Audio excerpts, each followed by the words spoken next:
Buddham Saranam Gacchami. Dharmam Saranam Gacchami. Sangham Saranam Gacchami. With these 9 words in the ancient Pali language, Buddhists throughout the world have sought refuge from the suffering of the world for almost 2,600 years.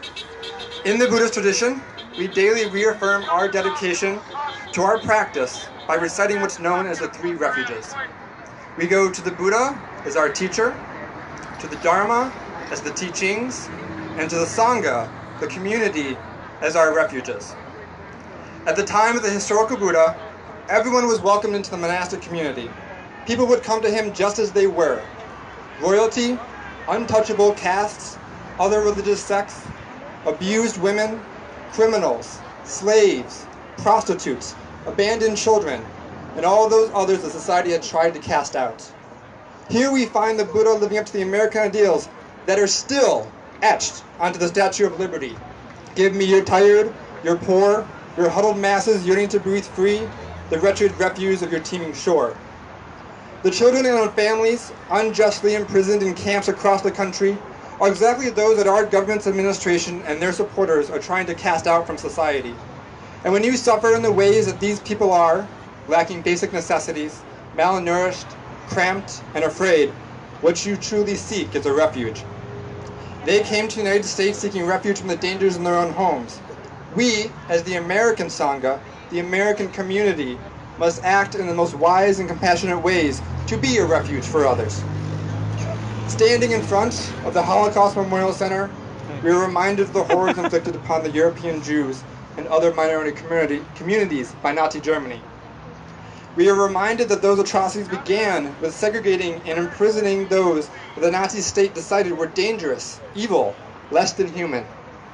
We are reminded that America and the world faced yet another refugee crisis in those years, leading up to and during World War II, and many of them failed to live up to the morals and ethics of their own spiritual traditions.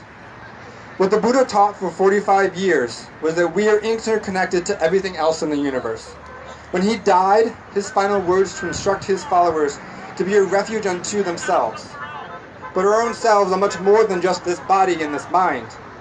When we truly investigate deeply and sweep away our ignorance, we find our relation to every other being in existence. Rob. We find our innate wisdom and compassion, the true Buddha's refuge.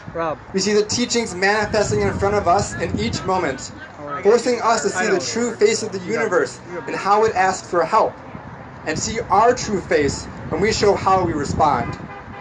We find our community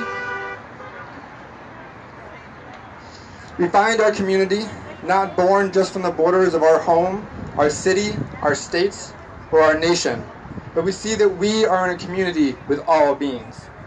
We direct our bodhisattva practices towards the liberation of all beings, from fear, from pain, from suffering, seeking to fulfill these practices outlined in the Loving Kindness Sutra.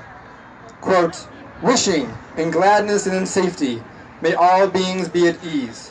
Whatever beings there may be, whether they are weak or strong, omitting none. The great or the mighty, medium, short or small, the unseen and the seen, those living near and far away, those born and to be born, may all beings be at ease. Let none deceive another or despise any being in any state. Let none through anger or ill will wish harm upon another.